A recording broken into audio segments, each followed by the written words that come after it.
200 लोग थे, बड़े डिस्टिंग्विश्ड लोग थे।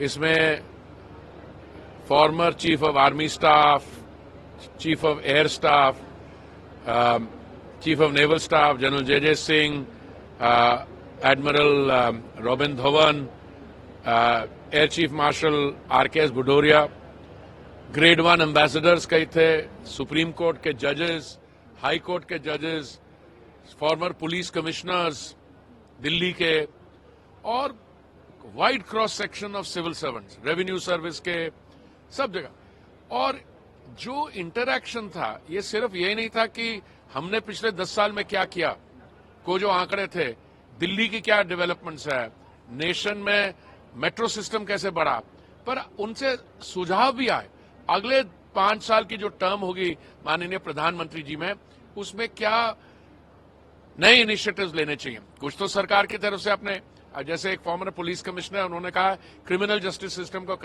देखना चाहिए, पुलिस फोर्स की मॉडर्नाइजेशन। तो मैंने हमारा जो मैनिफेस्टो है उसका पैरा 55 पेज पे एक इंटायर सेक्शन, उसमें एक फॉर्मुलेशन है कि हम पुलिस फोर्स को टेक सेवी मॉडर्नाइज करेंगे एटसेट्रा। सो ये बड़ा रिच इंटरैक्शन था, और मुझे लगता है कि इससे सिर्फ जो 200 लोग यहाँ पे थे उनके साथ ही आउटरीच नहीं हुआ, उनके माध्यम से उनके और उनके जो एरियाज हैं उनके लोगों के बीच में भी होगा। नेशनल सिक्योरिटी से लेकर जो फॉरेन हमारी नीति है उसको लेकर भी बहुत चीज बात हुई।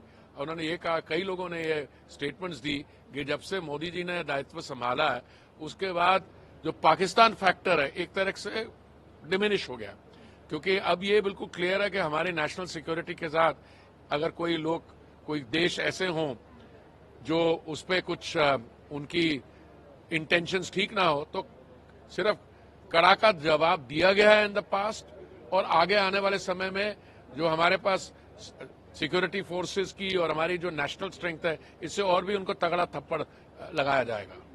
इसके साथ ही सर एक फारूक अब्दुल्ला ये भी कह रहे हैं कि हाल ही में जो हत्याएं हुई हैं वो नेशनल एजेंसीज इसकी जांच करें, इसका पता लगाए। देखिए, फारूक अब्दुल्ला जी जो कह रही हैं, एक भी ऐसा इंसिडेंट नहीं होना चाहिए, पर कौन इसकी जांच करेगा और कैसे होगी ये तो सरकार तय करेगी।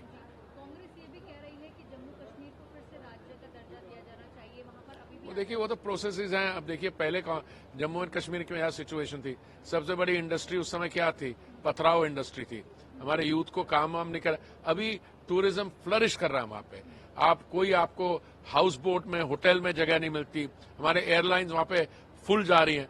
तो इस सिचुएशन में जो चेंज सर्कमस्टांसेस, आने वाले समय में और भी काम होगा।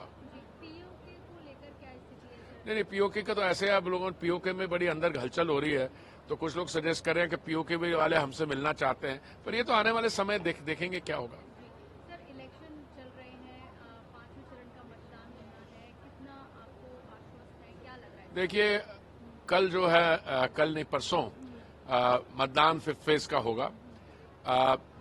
पिछली 2019 से लेके अभी तक देखें तो टोटल इलेक्ट्रेट जो है 89 करोड़ से जाके 98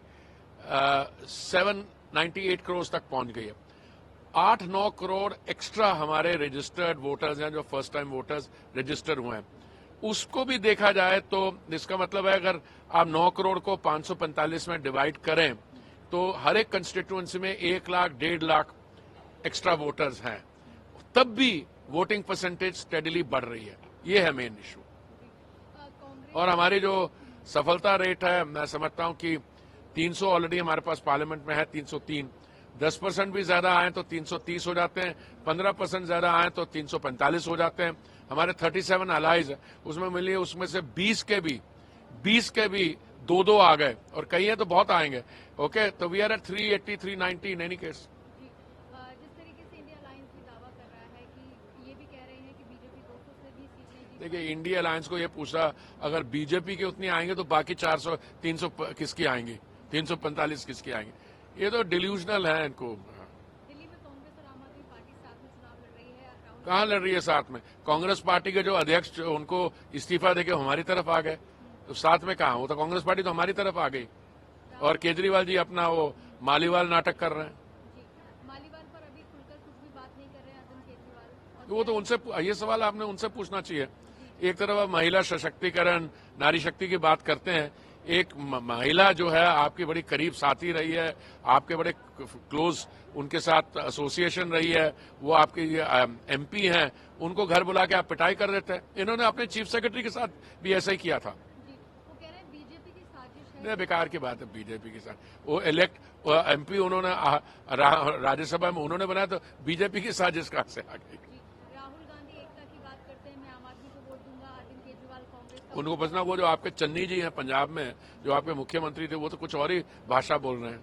अरविंद केजरीवाल कह रहे हैं कि अगर आप गठबंधन को वोट देंगे इंडिया अलायंस को, तो मुझे दोबारा जेल नहीं जाना पड़ेगा। ये पता नहीं जुडिशरी का डिसीजन और वोट देने का क्या इसमें देखना, मुझे तो लगता है कभी कभी इनकी बातें तो मेरे को बहुत कम समझ आती हैं, पर ये तो बात बिल्कुल ही समझ नहीं आई। जी, एक सवाल ये भी है सर, राजधानी दिल्ली में 7 सीटों को लेकर क्या कहेंगे, क्योंकि इंडिया अलायंस कह रहा है 7 सीटें हम जीत रहे हैं। बेकार की बात है, 7 सीटें बीजेपी के पास थी, अभी भी हैं, और आने वाले समय में 7 हमारे पास ही रहेंगे।